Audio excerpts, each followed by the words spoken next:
So my name is John Fuller. I come from Troy, Michigan, one of the suburbs just outside Detroit, and I am a postulant with the Capuchin Franciscans, and I've been here since the end of July of 2025. So I think if my math's right, it's about 6 months now, at least to filming, and I've been here in Milwaukee.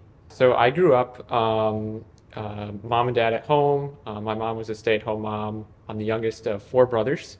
And sometimes people joke to me like, "Oh, like how'd you survive? Like, did they pick on you a lot? Like, did you guys get in fights?" And they were kind to me.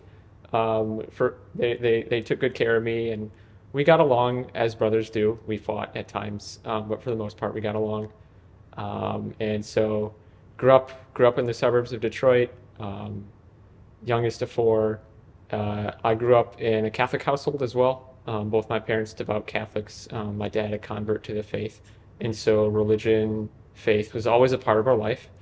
I think for me, it's always been a part of my life. I think the religion part of it, and I think the relationship part of it, has been something that's been a continual growth.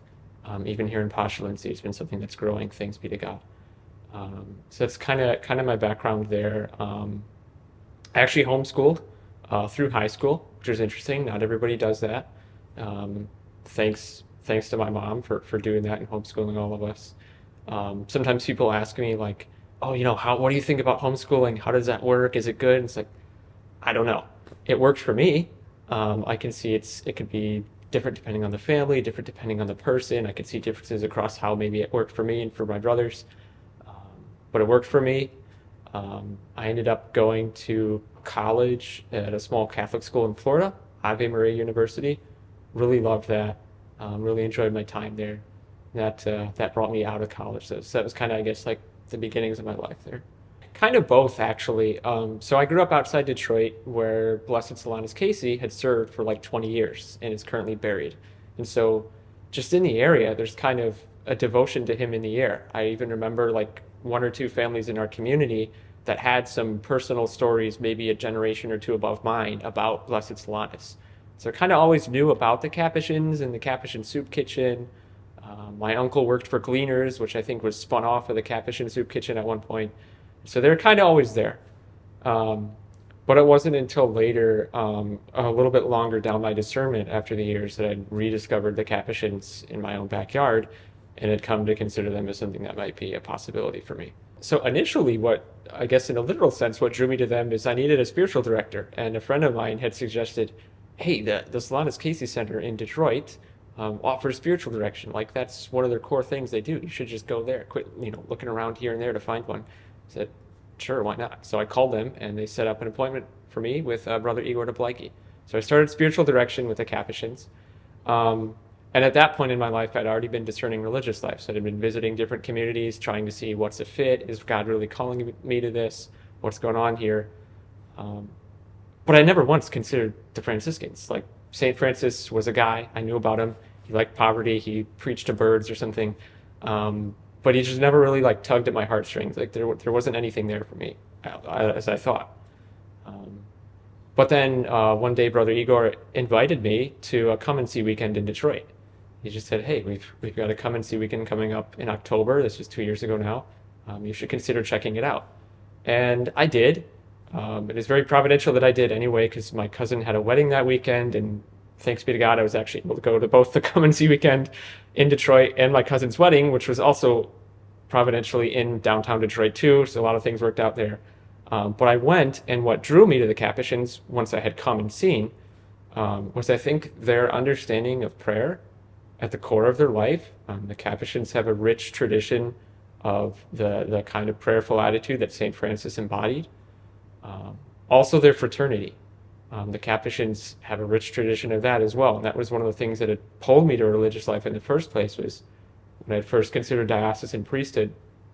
It's like, I don't know if I want to live alone. I don't know if that would even be good for me as an individual. I think I'm going to do better for God and for others if I have other people around me supporting me. And so the Capuchins really emphasize fraternity as well. And so I thought, well, cool, if they like that too, and I do, that seems great. And then also their humility, because that's something I need. So the Capuchins, the three kind of things that stuck out for me were their life of prayer and their fraternity and their humility. currently for me, ministry means I'm going about 4 afternoons a week to St. Joseph's Academy here in Milwaukee. It's a Catholic K through 8 school with an early childhood education center attached to, but I'm usually just in the K through 8 school. Sponsored by our Felician sisters. So it's sponsored by Felician sisters. They have a history with the Capuchins. Other postulants before me have gone there and done ministry. And so what I'll do is I'll go there in the afternoons. Depending on the day of the week, my schedule varies a little bit, but I'll be hopping around from some sixth grade science classes and basically functioning as like a teacher's assistant there, helping the students if they're doing any group projects, maybe helping with grading one day, stuff like that. And then I'll also jump around to some fifth grade science and some fifth grade math on some days.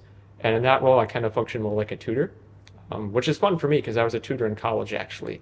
So I'm getting to take God's, taking some of the things I'd done before and applying them in a new context, which is fun.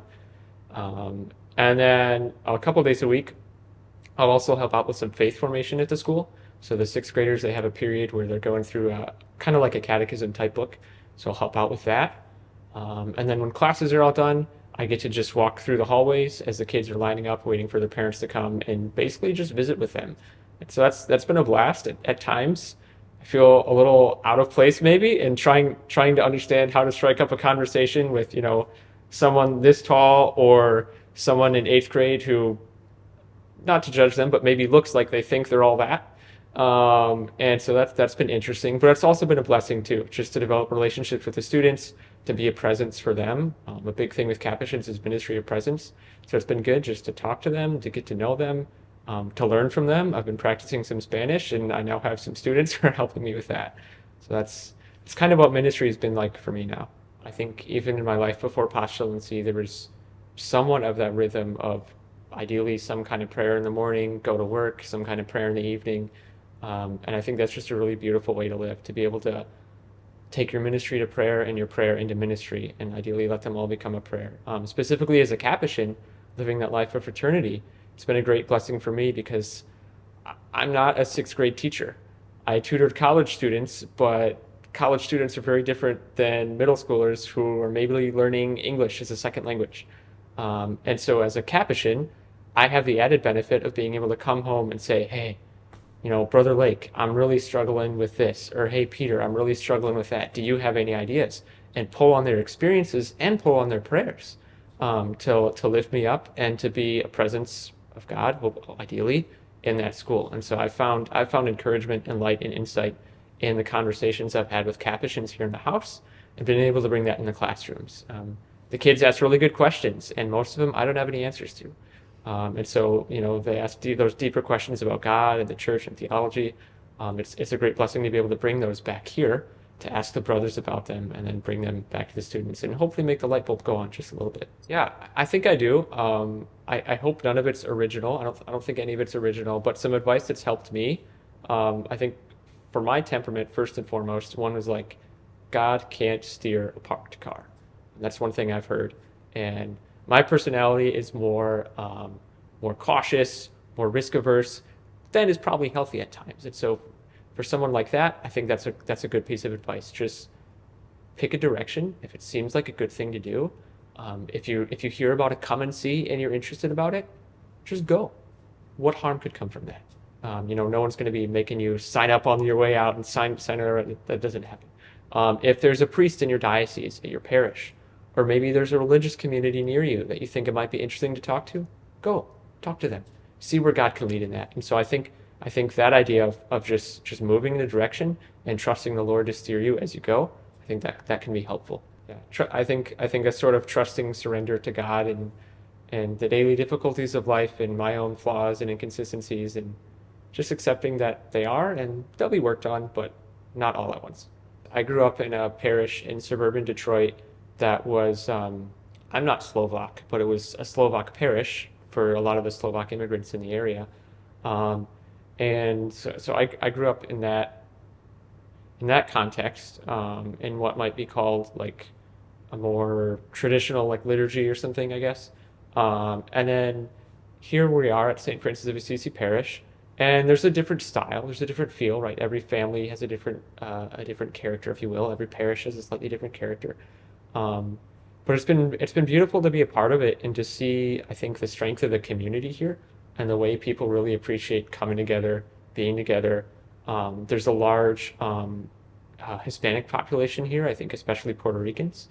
And it was really beautiful to see the celebration of the Feast of Our Lady of Guadalupe and just to see that rich tradition being brought in. It made me think, consider like how much greater God is than my own experience of him, or than, my own experience of him in Metro Detroit in the Roman Catholic Church, right? The Catholic Church is huge. There's over 20 different rites within the Catholic Church, not just Roman rite, right? And so to see the people here and their faith and the way their culture expresses that faith was really, I think, eye-opening for me. Helped me see a broader perspective on the church and on God. So that's some of my experience with it. My ministry isn't directly here at the parish, but I do go there from time to time.